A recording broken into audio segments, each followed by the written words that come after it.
Welcome to Plain Talk Politics. We are here today with Nina Szlosberg, who is a candidate for first vice chair of the North Carolina Democratic Party. Thank you for being here, Nina. Thank you for having me. We'd also like to thank our sponsors, former State Senator Doug Berger, Ray Livesey, and WNCR-TV. We're going to go through several questions with each candidate. We're going to start with letting Nina tell us a little bit about herself. Well, thank you. First, thank you all for providing this opportunity to all of us. My name is Nina Szlosberg-Landis. I've added something at the end of the name in the last 3 years. I'm a lifelong Democrat and I have lived in North Carolina for about 30 years. I'm very involved in environmental policy here in the state. I've been president of the League of Conservation Voters, which helps identify candidates who have a good environmental record to run for the North Carolina legislature. I'm very involved with Lillian's List. I'm on that board, which is identifying progressive, pro-choice Democratic women, encouraging them to run for positions in the legislature. But I've also worked on a slew of city council races, county commissioner races. I've worked for governor's races, lieutenant governor's races, treasurer's races. You name it, I've been there. And this past year, I had the distinct, real pleasure of working for President Obama on the National Finance Committee. Great, Nina. Okay, we're going to run through a couple of questions. The first question that I know the SEC members and Democrats want to know is, what role do you see the Supreme Court decision, Citizens United, playing in a changing party, and if you do? Well, first I want to say that Citizens United, I believe, is one of the most injurious things that has happened to our democracy. Democracy should not be for sale. And that's really what the impact of that decision has been. We saw that in the last electoral cycle when hundreds of millions of dollars was spent by 527s and 501c4s on electoral activities. We are never going to be able to raise as much, right? You've got huge interests, corporate interests, who want to keep power. So we have to be creative as a party to find ways to counter that. First, we also have to look out into our community, to individuals, corporations, donors who share our values, who are willing to fund our activities here at the party. That's one thing. So we've got to get really serious about fundraising, particularly given the fact that we might lose the tax checkoff because of this legislature. So we've got to get serious about fundraising. And I got to tell you, I'm ready to roll up my sleeves and help get that done. So that's part of the answer. But the other part is that we've got to shine a bright light on the fact that this money is rolling into our state. We've done this with Art Pope and Civitas, helping people understand how much money that organization and that individual put into politics here in the state. But we've got to keep doing that. We have got to sound the alarm that money is having undue influence on the outcomes, the political outcomes. That's, I think, a very significant thing that we ought to do at the party.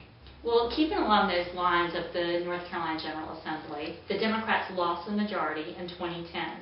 So what do you think the role is of the party in terms of recruiting candidates, and what would you do? Well, last year, when I got the landscape of what the new districts looked like, I did an analysis all on my own, and I brought it here to party headquarters and began raising money for this project. I called it Project Sweep. And the essence of that project was that even though it's going to be hard, we ought to be realistic about this. We can get to 61 in the House, and we can get to 26 in the Senate, even with these districts. But we have to target. And that's where I believe we have to unite as a party. We have to understand that numbers count, that collectively, if all 100 counties get together and figure out where the targets are, work together as a party to find volunteers, raise money, help those candidates, we'll get to 61 and 26. So I believe it can be done. It's just that we have to unite as a party and make that a priority.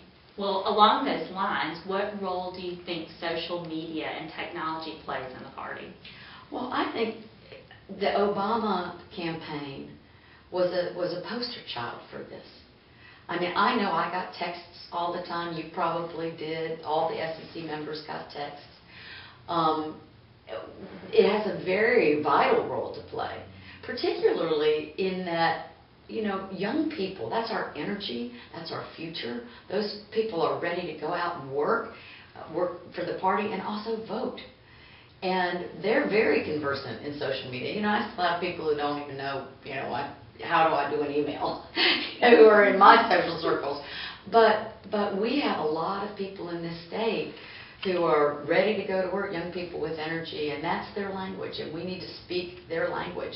Plus, it's such a cost-effective way to communicate with our constituents. So we've really got to rev it up and get serious about the use of social media.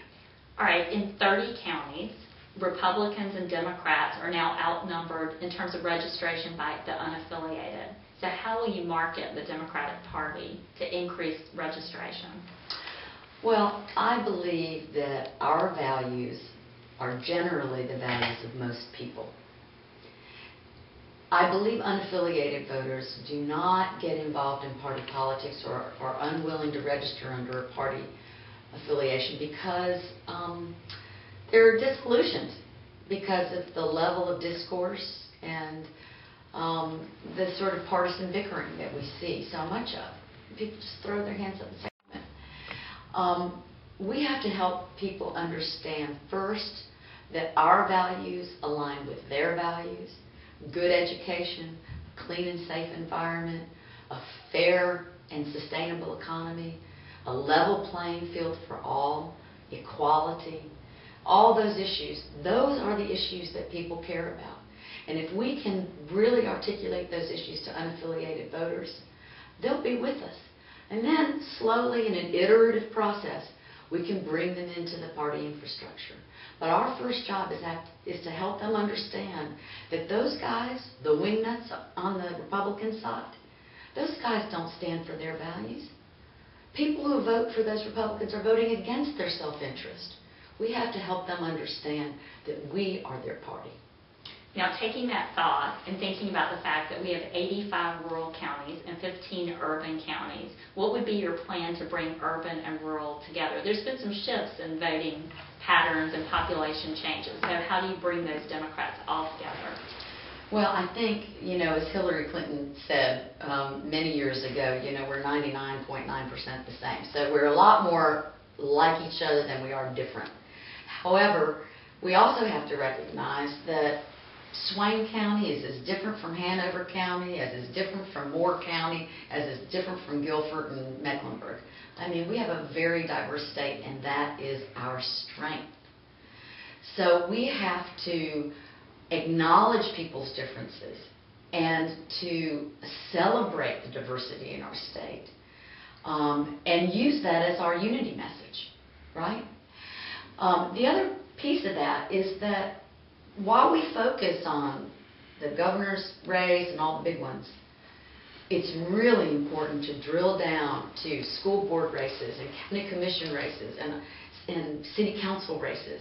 And we've got to help all 100 counties figure out a plan for how we're going to recruit candidates, how we're going to elect candidates, and how we're going to get them into the pipeline so that we can get them in the General Assembly, help them run for governor, help them run for Congress, or whatever they aspire to do. Great. Well, now I'd like for you just to tie it up, anything that we didn't talk about, let the SEC members know why they should vote for you for first vice chair. Thank you. Well, I guess I would just say that I am a fighter and I am a worker. And those are two things that I think the party needs right now. I am not running against anyone. I am really running for the party.